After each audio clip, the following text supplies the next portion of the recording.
Bismillahirrahmanirrahim. Bismillahirrahmanirrahim. Assalamualaikum warahmatullahi wabarakatuh. Alhamdulillahillazi arsala rasulahu bil huda wa dinil haqq liyujhirahu ala dini kullih wa kafa billahi syahida. Ashhadu an la ilaha illallah wahdahu la syarikalah wa ashhadu anna muhammadan abduhu wa rasuluh la nabiyya ba'dah. Allahumma salli ala Muhammadin wa ala alihi wa sahbihi wa mawala amma ba'd. Qala Allah ta'ala fi kitabil karim, a'udzu billahi minasy syaithanir rajim. Ya ayyuhallazina amanu taqullaha haqqa tuqatih wa la tamutunna illa wa antum muslimun.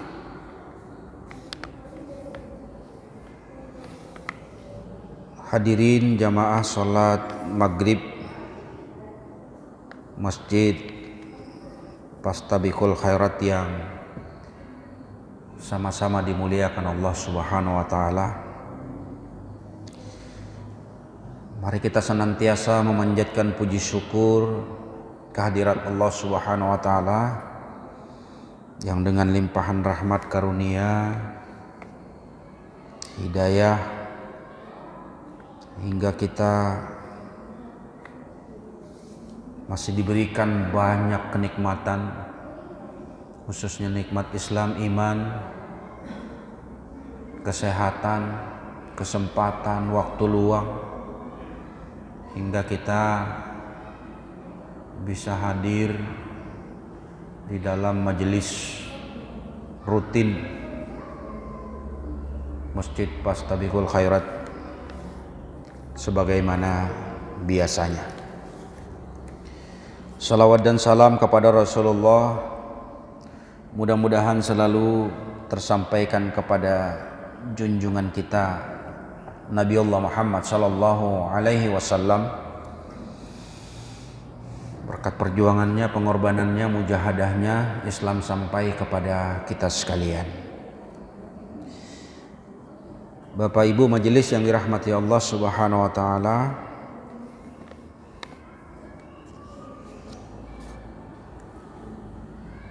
saat ini kita masih berada di suasana tahun baru Hijriah. Tahun baru Islam.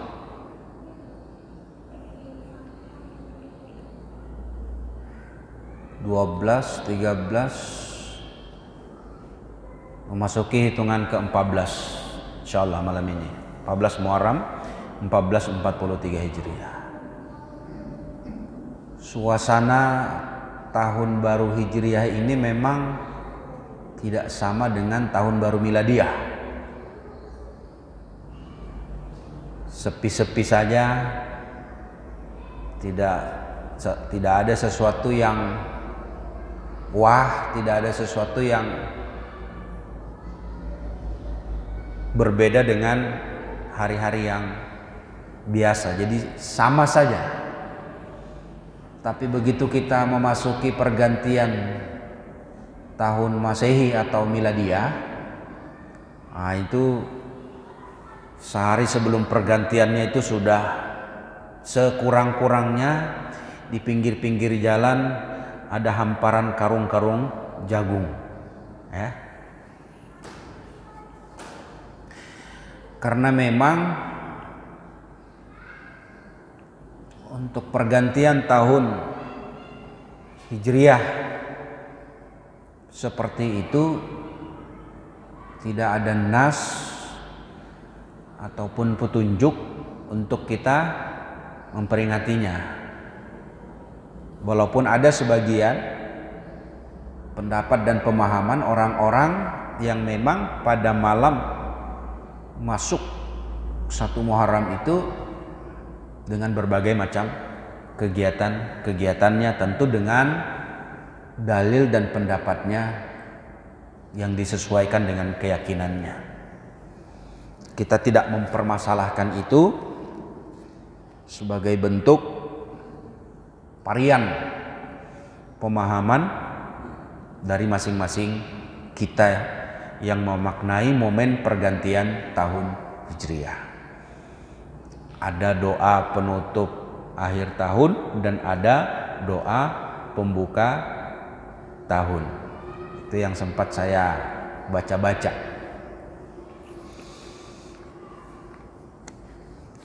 Majelis yang dirahmati Allah Subhanahu wa taala.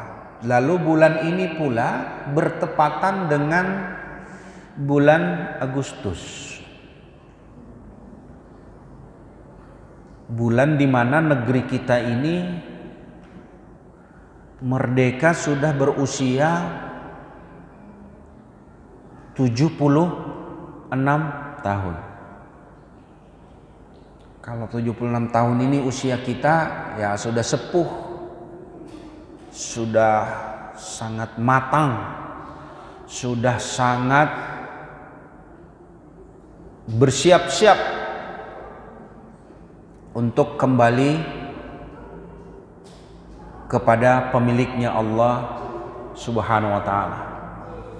Jadi bersyukur kalau usia kita sampai 70.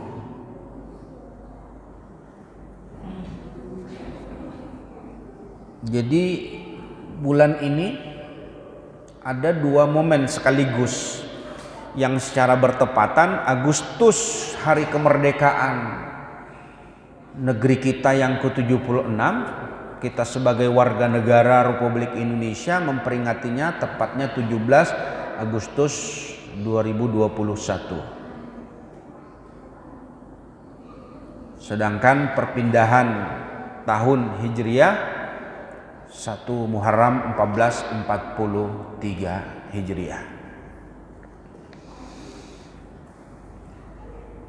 2 momen ini apa kaitannya? Saya mencoba untuk meramu, ya, berbagi pikir dengan kita sebagai bahan renungan dan tambahan wawasan baik saya secara pribadi maupun juga kepada jamaah tentunya. Merdeka. Merdeka itu lebih mudah untuk kita pahami bebas. Negeri ini terlalu lama dijajah. Belanda konon 350 tahun, 3 abad setengah. Berarti hampir-hampir 7 atau sekurang-kurangnya 6 turunan itu. 3,5 abad itu ya, kalau kita rata-rata 50 ya. 7 turunan negeri ini. Lepas dari Belanda 350 tahun, dijajah lagi oleh Jepang. Walaupun singkat hanya 3,5 tahun, tapi luar biasa penderitaannya. Ini konon ya, menurut sejarah orang-orang tua kita dan pelajaran-pelajaran yang pernah kita terima. Nah, alhamdulillah 17 Agustus 45 itu negeri ini merdeka. Walaupun begitu dia merdeka tidak sekaligus bebas secara utuh, secara menyeluruh. Masih banyak hambatan dan tantangan-tantangan untuk membangun negeri ini. Para pejuang negeri ini bisa menyelamatkan dan memerdekakan negeri ini. Kita juga sering mendengar postingan-postingan, membaca sejarah bahwa peran kemerdekaan negeri ini bisa merdeka tidak terlepas daripada peran ulama, santri, para pejuang yang akhirnya bisa memerdekakan negeri ini. Tapi catatan hal yang sangat penting bagi kita tentu tidak hanya sekedar ulama, santri, atau para pejuang sehingga dia bisa terbebas dari belenggu penjajahan itu. Yang mesti harus kita catat baik-baik adalah peran serta Allah sehingga negeri ini bisa merdeka. Makanya pengakuan jujur para pejuang kita dimasukkanlah paragraf atau kalimat di dalam mukaddimah Undang-Undang Dasar Negara Republik Indonesia atas berkat rahmat Allah. Jadi rahmat Allah itulah sebagai pengakuan merdeka ini ada peran Allah untuk membebaskan negara ini, negeri ini dari belenggu penjajahan. Itulah yang menghantarkan kita menjadi bangsa yang merdeka, bebas dari belenggu, intimidasi, kungkungan negara atau penjajah. Bapak Ibu hadirin majelis yang dirahmati Allah Subhanahu wa taala, maka memaknai merdeka itu kita terbebas dari belenggu penjajahan, terbelenggu dari negara lain. Kita bisa melakukan apapun setelah negeri ini merdeka.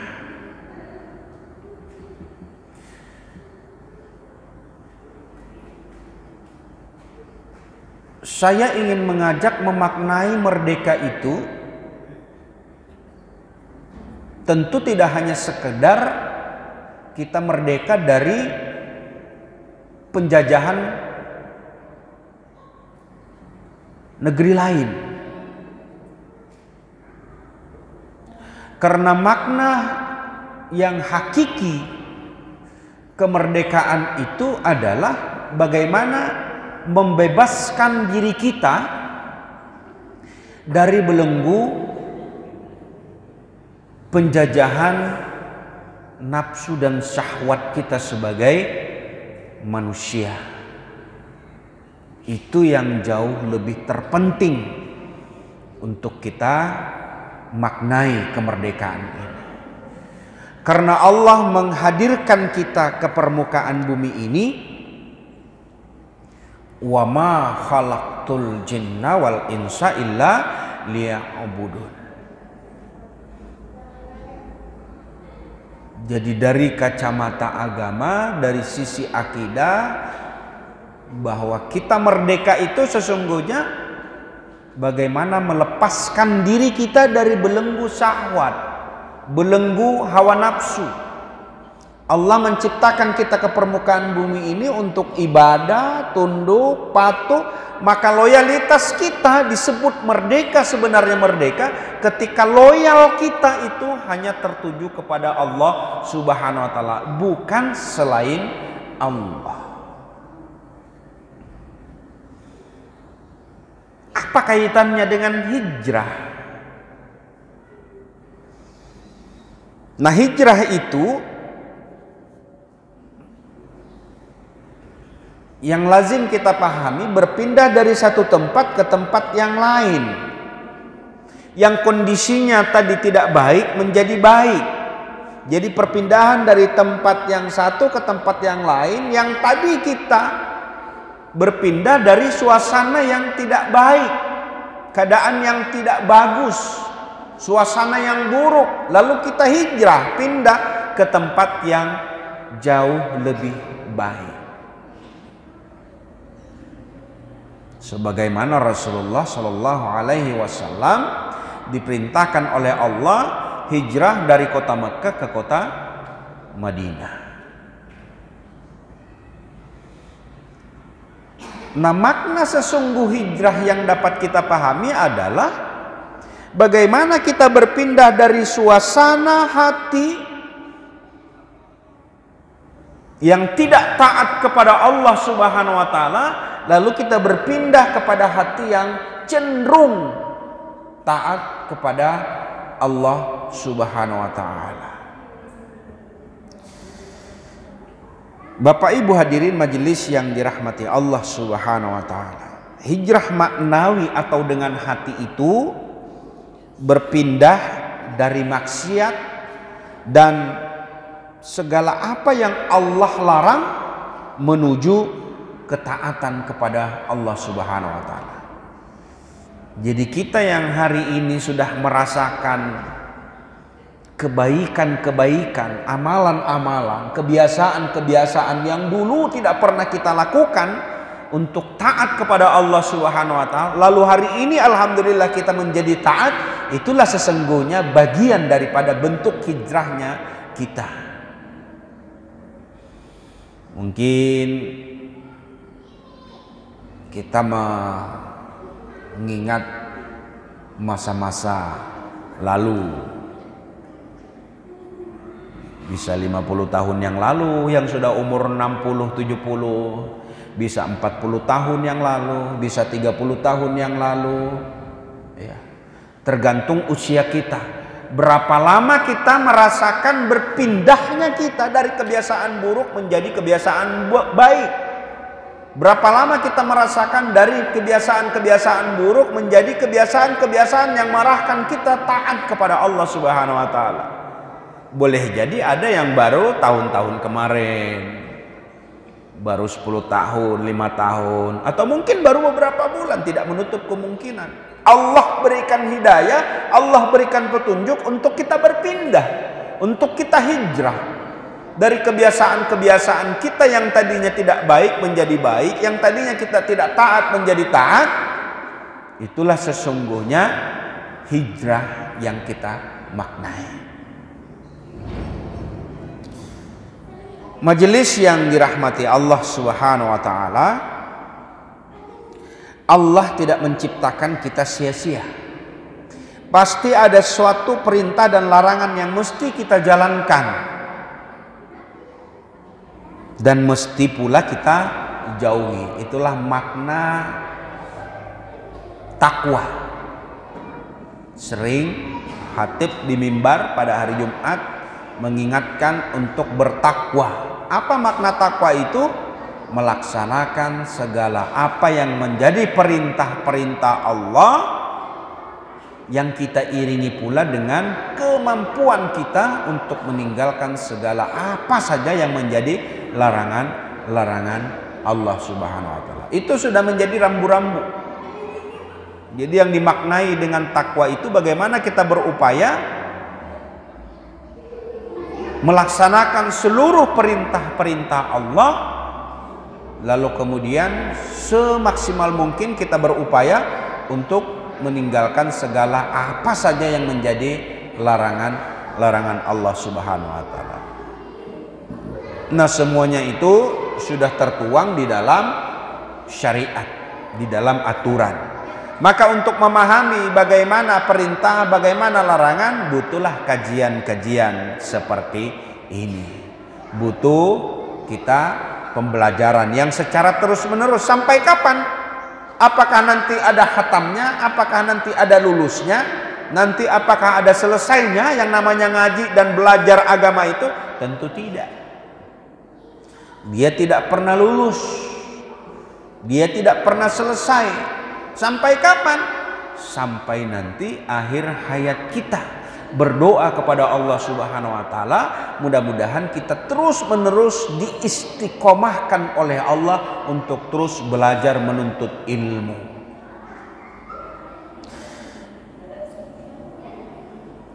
Bapak Ibu hadirin majelis yang dimuliakan Allah Subhanahu wa taala,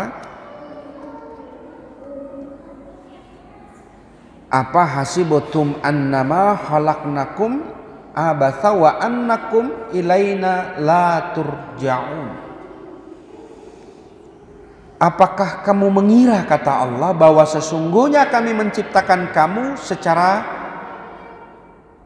main-main saja, dan bahwa kamu tidak akan dikembalikan kepada kami. Oleh Ibnul Qayyim Al-Jauziyah mengatakan, apakah kalian diciptakan tanpa ada maksud dan tujuan dan hikmah, tidak untuk beribadah kepada Allah dan tanpa ada balasan darinya? Itu ungkapan Ibnul Qayyim Al-Jauziyah. Artinya menyerukan kepada kita melalui tafsiran ayat Al-Mu'minun ayat 115 bahwa Allah menciptakan ini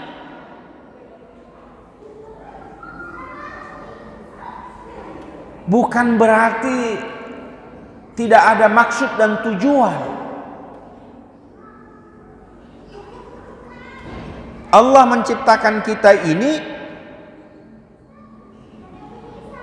betul-betul akan diminta pertanggungjawaban kita masing-masing. Disitulah sesungguhnya letak keadilan Allah. Ada perhitungan amal baik dan buruk bagi setiap kita yang melakukannya. Makanya kalau hari ini kita menyaksikan orang-orang yang zalim, orang-orang yang aniaya, orang-orang yang curang, orang-orang yang penuh fitnah, orang-orang yang melakukan kerusakan, orang-orang yang melakukan keburukan, yakinilah Allah itu maha adil. Setiap kita pasti akan mempertanggungjawabkan segala apa saja yang kita lakukan dalam dunia ini. Jadi beribadah kita kepada Allah Subhanahu wa taala itu tujuan diciptakannya kita, dan bahkan termasuk jin. Wa ma khalaqtul jinna wal insa illa liya'budun. Jadi Allah menciptakan kita, manusia, jin, dan seluruh makhluk diperintahkan oleh Allah untuk taat kepadanya, tunduk kepadanya, patuh kepadanya. Kalau kita tidak patuh dan tidak tunduk, otomatis ada konsekuensinya masing-masing. Ayahsabul insanu ayyutraka sudah. Apakah kamu mengira, kata Allah, bahwa ia akan dibiarkan begitu saja tanpa pertanggungjawaban? Majelis yang dirahmati Allah Subhanahu wa taala,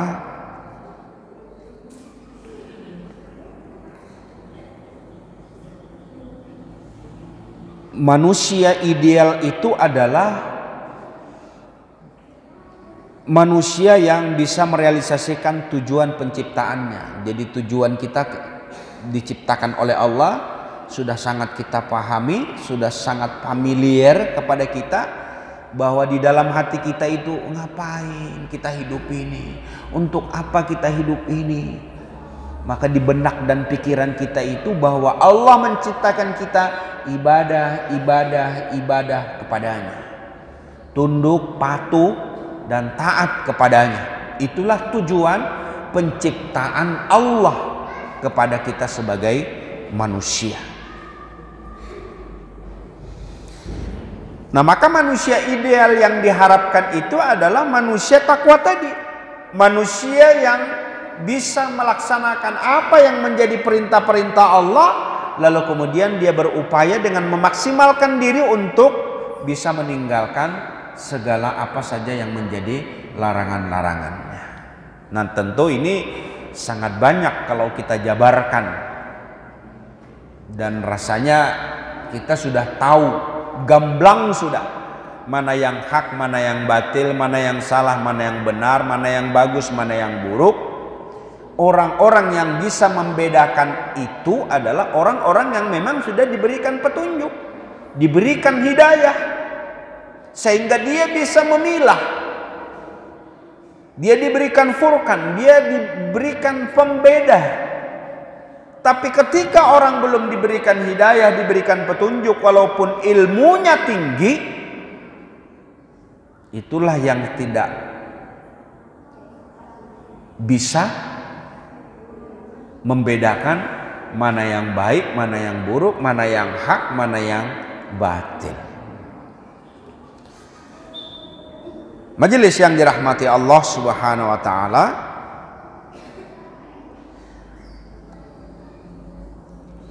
jadi mendekati manusia yang ideal itu atau manusia yang sempurna itu ya memang tidak mudah, tidak gampang. Jangan dikira kalau sudah ngisi-ngisi taklim gini dia paling hebat, paling bagus, belum tentu. Ya. Bahkan kehati-hatian orang yang memberikan nasihat, memberikan pelajaran, justru kehati-hatiannya harus ekstra.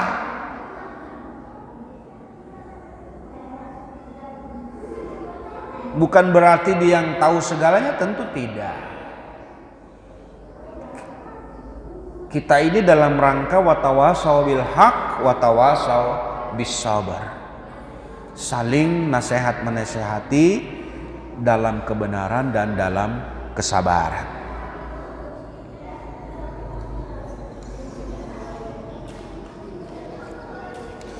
Nah, lalu kemudian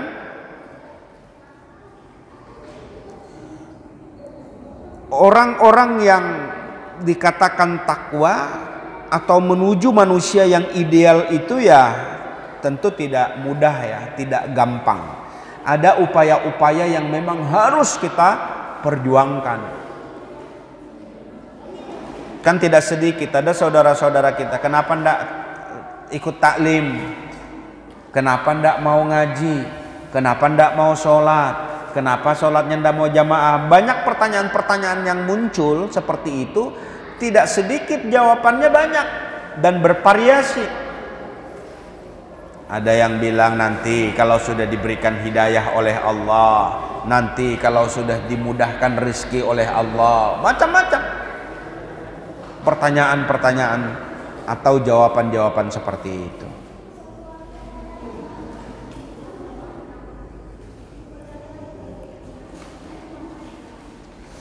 Nah, makanya di dalam perkataan Ibnu Hajar, soleh atau orang-orang yang soleh itu berarti orang yang menjalankan kewajiban terhadap Allah Subhanahu wa Ta'ala dan kewajiban terhadap sesama hamba Allah, dan ini pun bertingkat-tingkat kedudukannya. Artinya apa? Orang-orang soleh, orang-orang yang takwa itu dia selalu berupaya menjaga hubungan baiknya dengan Allah sebagai Rabb, sebagai Tuhan, dan dia juga berupaya menjaga hubungan baiknya dengan sesama hamba Allah. Hablum minallah, hablum minannas. Nah, inilah dalam kehidupan keseharian kita. Kalau kita sudah menjadi orang-orang yang taat, orang-orang yang takwa, diberikan keringanan untuk melakukan amal-amal kebaikan, jangan lalu menyebabkan kita tinggi hati, menyebabkan kita berbangga diri, jangan. Karena kalau sudah kita dihinggapi penyakit tinggi hati, merasa lebih dibanding yang lain, itulah yang merusak hablum minannas kita, hubungan kita dengan sesama hamba Allah. Karena agama ini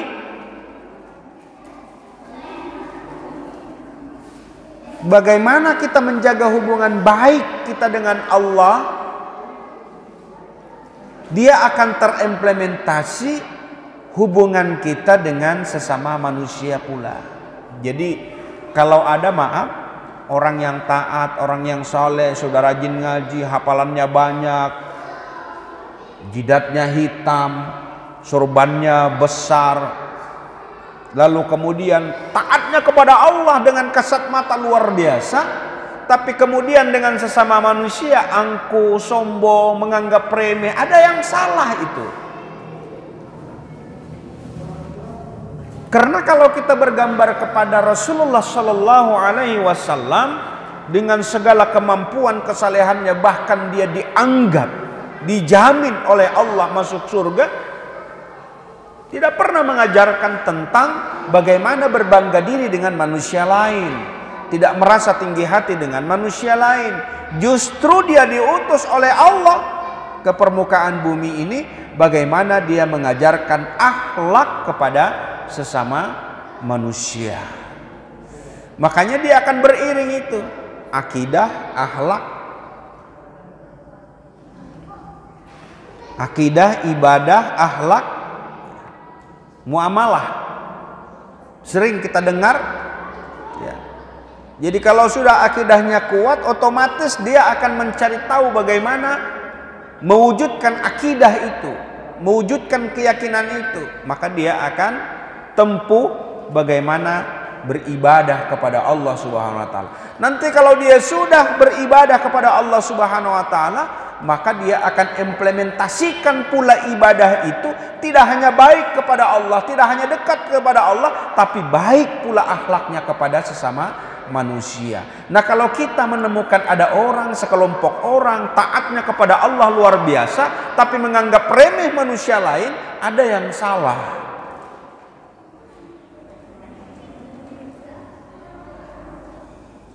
Karena Rasulullah mengajarkan tidak demikian. Semakin tinggi ilmu kita, semakin dekat kedekatan kita dengan Allah, semakin taat kita dengan Allah, justru menghantarkan kenyamanan kita dengan siapapun. Khairun nas anfa'uhum linnas. Memberikan kemanfaatan, baik itu berupa materi maupun non materi. Tapi setidak-tidaknya akhlak, hubungan antara sesama manusia, sesama hamba Allah, ini yang dijaga ya, ini yang dirawat.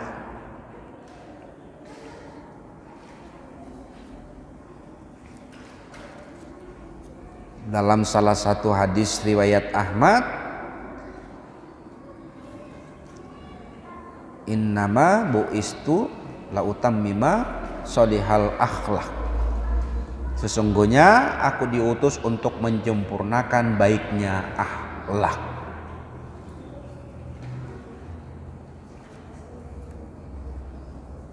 Majelis yang dirahmati Allah Subhanahu wa taala,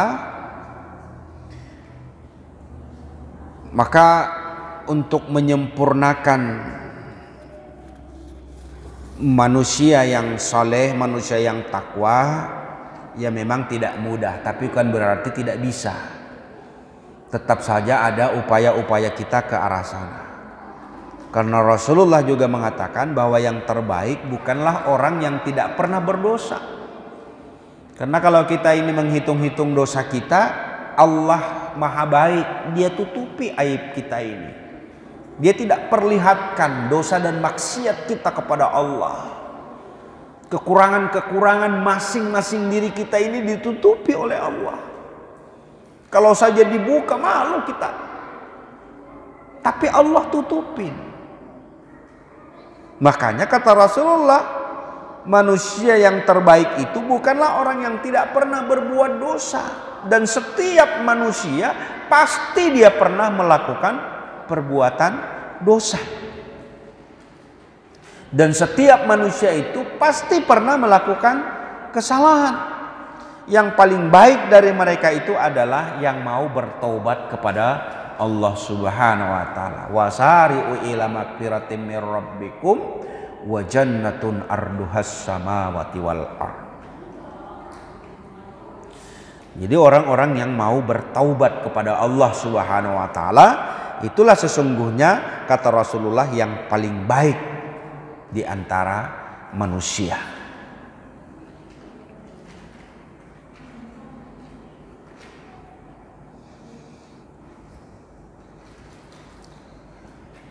Kata Ibnu Rajab,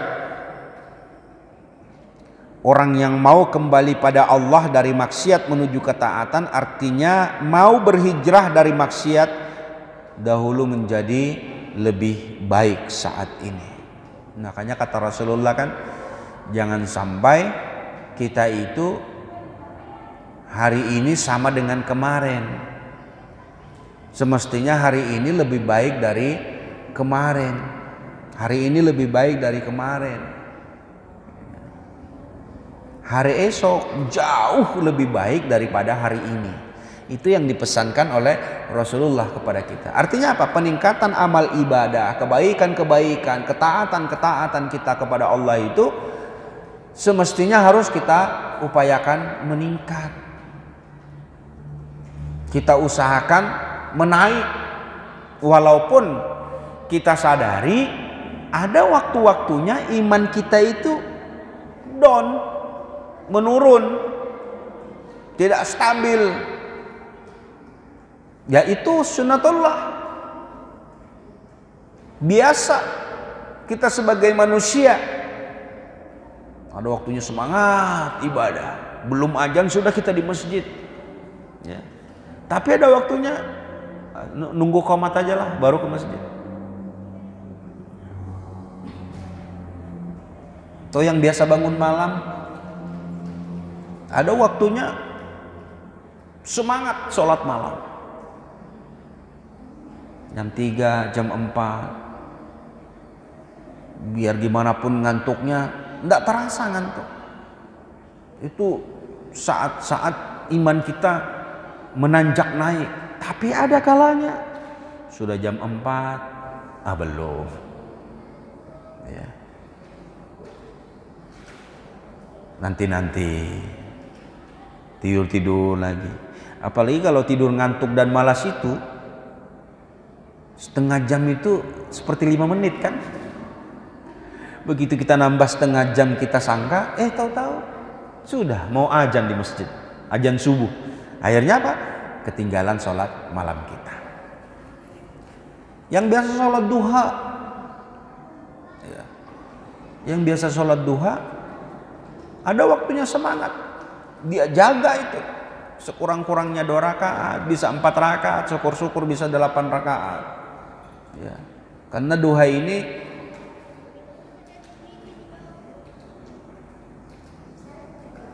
kalau saya jauh lebih berat ketimbang sholat malam, apalagi yang bekerja di orang lain.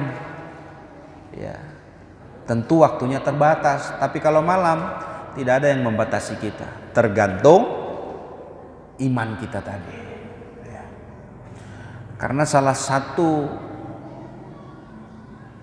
vaksin syariah katanya. Ya. Saya dapat postingan, jadi ada 3 hal untuk menambah oksigen dalam tubuh kita. Itu ada 3 hal: bangun malam sholat tahajud, lalu kemudian dilanjutkan sholat subuh, lalu kemudian sholat duha. Itu oksigen yang ada dalam tubuh kita itu berlebih.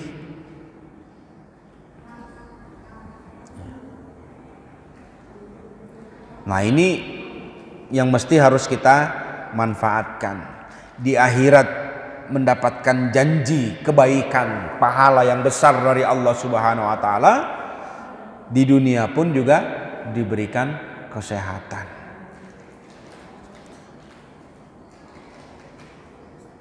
Majelis yang dirahmati Allah Subhanahu wa taala,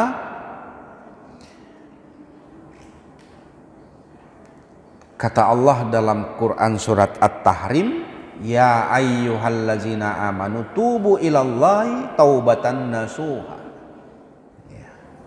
Hai orang-orang yang beriman, bertaubatlah kepada Allah dengan taubatan nasuha, taubat yang semurni-murninya. Ibnu Katsir menerangkan mengenai taubat yang tulus sebagaimana diutarakan oleh para ulama. Taubat yang tulus yaitu dengan menghindari dosa untuk saat ini, menyesali dosa yang telah lalu, bertekad tidak mengulangi dosa itu lagi di masa yang akan datang. Lalu jika dosa tersebut berkaitan dengan hak sama manusia, maka ia harus menyelesaikannya atau mengembalikannya.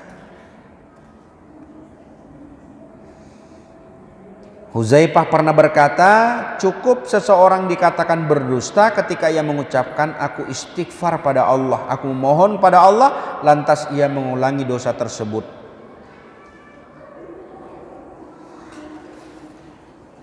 Majelis yang dirahmati Allah Subhanahu wa taala, jadi tinggal kita yang menguatkan hati kita.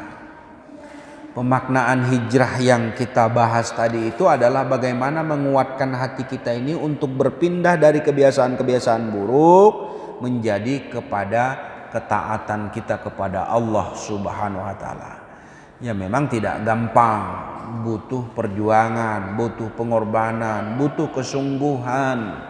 Ya, harus kuat-kuatin ya, banyak godaannya. Apalagi kalau sudah kita mengukur-ngukur kesibukan kita. Tidak ada manusia yang tidak sibuk, sibuk banget. Ya, tapi lagi-lagi kesibukan yang urusan duniawi itu jangan sampai mengalahkan urusan-urusan ukhrawi kita, urusan akhirat kita. Karena sebanyak apapun bekal yang kita miliki di dunia, lalu tidak menghantarkan diri kita kepada kebaikan untuk meraih akhirat kita, berarti sangat-sangat disayangkan. Makanya kita kejar dunia, kita raih dunia dalam rangka untuk mengejar akhirat. Gunakan fasilitas, gunakan segala sesuatu sebagai media. Kita kepengen kaya, monggo silakan berusaha, kita mencari rezeki, mencari nafkah, berusaha semaksimal mungkin. Tapi bukan menjadi tujuan. Bukan menjadi tujuan. Dia hanya menjadi alat atau media kita.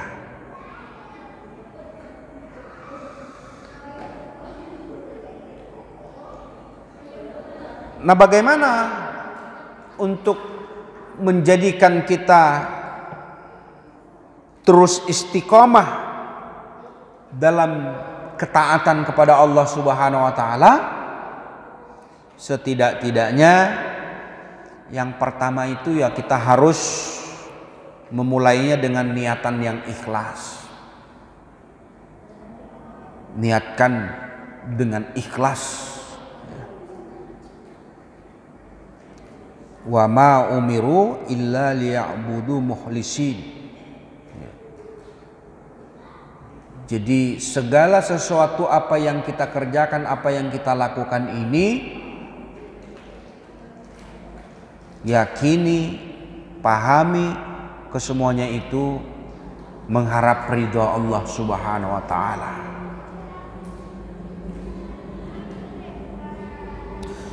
Lalu yang kedua, untuk kita tetap istiqomah, selain niat dulu luruskan, karena niat ini akan mempengaruhi ini, yang akan menjadikan tolak ukur apakah amalan kita itu diterima atau tidak, ya kembali kepada niat kita. Sayang kalau niat kita ini tidak kita luruskan karena Allah. Ada juga orang yang ke masjid, ada orang yang taklim, ada juga orang yang ibadah. Awal-awalnya memang susah untuk niat ikhlas itu, tapi berupaya untuk meluruskan niat. Karena ini yang menjadi tolak ukur diterima dan tidaknya amal-amal ibadah kita. Ikhlas kepada Allah Subhanahu wa taala.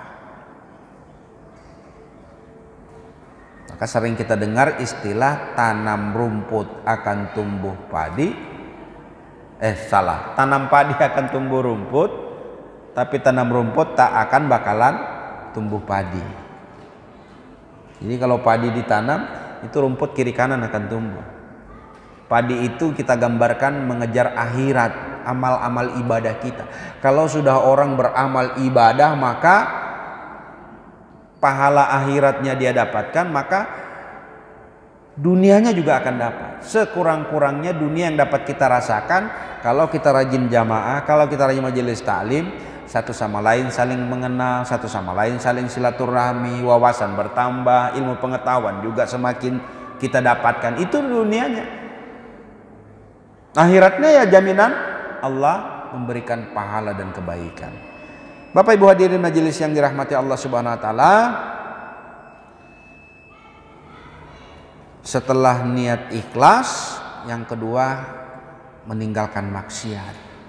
Nah, jangan sampai lagi kita berpikir, ya kalau berpikir mungkin iyalah ya, tapi kita harus kuatkan hati kita, jangan sampai mengulang apa yang sudah pernah kita lakukan. Itulah yang disebut dengan taubatan nasuha, taubat yang sebenar-benar taubat yang sebenar-benarnya dengan sungguh-sungguh. Jangan taubat sambal. Ya, kita juga kan sering terperangkap ini kepada taubat sambal ini. Taat, maksiat, bolak-balik. Nanti menyesal, taat lagi. Sampai kapan itu? Khawatirnya pada saat kita maksiat justru Allah nanti memanggil kita dalam kondisi kita bermaksiat kepada Allah Subhanahu wa taala. Subhanallah. Yang ketiga, bertekad untuk jadi lebih baik, ya. Bertekad untuk jadi lebih baik. Jadi bertekad untuk jadi lebih baik itu jangan sampai ada di benak kita supaya dianggap orang alim, dianggap orang, jangan itu. Itu urusan belakang. Kalau sudah kita taat, kalau kita sudah baik, ya wajar. Bisa jadi ada pujian-pujian, bisa jadi seperti itu. Ya. Tapi bukan berarti itu yang menjadi tujuan kita. Ya. Bertekad untuk jadi lebih baik. Lalu yang keempat, agar kita tetap istiqomah, kita mencari lingkungan yang baik. Lingkungan bergaul yang baik ini luar biasa nih. Sekuat-kuatnya kita, kalau di lingkungan yang buruk, di lingkungan yang tidak kondusif untuk iman kita, itu lambat laun kita akan bukan mewarnai, kita yang diwarnai.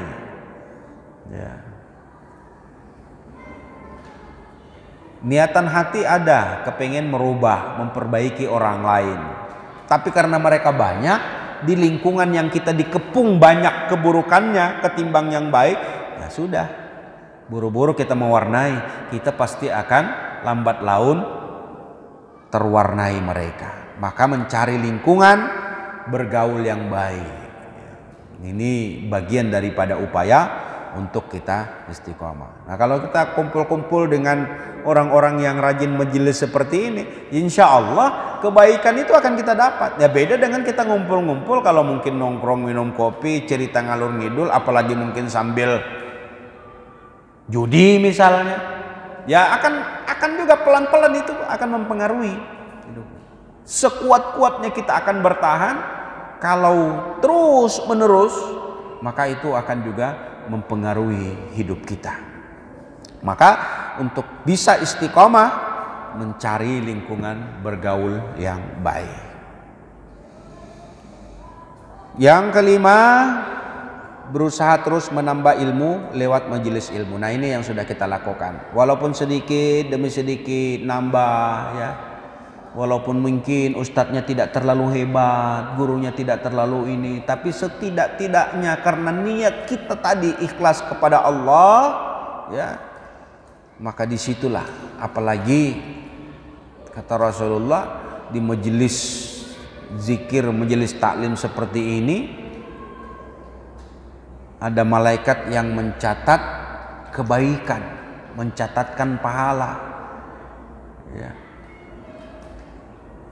Itulah yang ingin kita raih. Lalu yang terakhir, majelis yang dirahmati Allah Subhanahu wa taala, kita memperbanyak doa. Nah, ini yang jangan sepelekan doa. Kita kadang-kala kan jenuh itu doa itu. Ya. Kadang-kala kita ini doa kita ini kok enggak dijawab-jawab. Dan mengulang-ulang doa itu bikin jenuh. Apalagi hafalan doa kita yang itu aja, ya. Makanya berdoa kepada Allah itu tidak dengan bahasa Arab saja, ya. Dengan bahasa kita, apa yang menjadi problem dan apa yang menjadi tujuan kita, itu mintakan kepada Allah. Tapi jangan pernah bosan, berulang-ulang, ya. Saya ingat waktu kuliah itu yang saya minta di sujud terakhir itu, cepatkan saya lulus kuliah. Setiap sujud terakhir itu minta kepada Allah. Nanti begitu sudah lulus, ya, di sujud habis. Di setiap sujud terakhir itu minta kepada Allah. setelah lulus kuliah, yang saya minta kepada Allah, berikan pekerjaan. Itu terus bertahun-tahun. Nah, boleh jadi Allah jawab, ada yang cepat, ada yang lambat. Nah, hari ini yang minta rezeki, mintalah rezeki, mintalah kebaikan. Saya kira itu Bapak Ibu hadirin majelis yang dirahmati Allah Subhanahu wa taala. Kita sudah masuk waktu Isya dan mudah-mudahan apa yang saya sampaikan ini memberikan tambahan wawasan kepada kita semua, dan berdoa kita kepada Allah Subhanahu wa taala, mudah-mudahan kita termasuk orang-orang yang diistiqomahkan oleh Allah Subhanahu wa taala agar kita tetap berhijrah dari hal-hal yang buruk kepada yang baik, dari hal-hal yang tidak taat menjadi taat kepada Allah Subhanahu wa taala, dan yang lebih penting pula merdekakan diri kita, hati kita dari belenggu syahwat dan hawa nafsu kita, supaya kita menjadi orang-orang yang benar-benar merdeka lahir dan batin. Mari kita tutup dengan doa kafaratul majelis. Subhanakallahumma wa bihamdika asyhadu an la ilaha illa anta astaghfiruka wa atubu ilaik. Wabillahi taufiq wal hidayah. Assalamualaikum warahmatullahi wabarakatuh.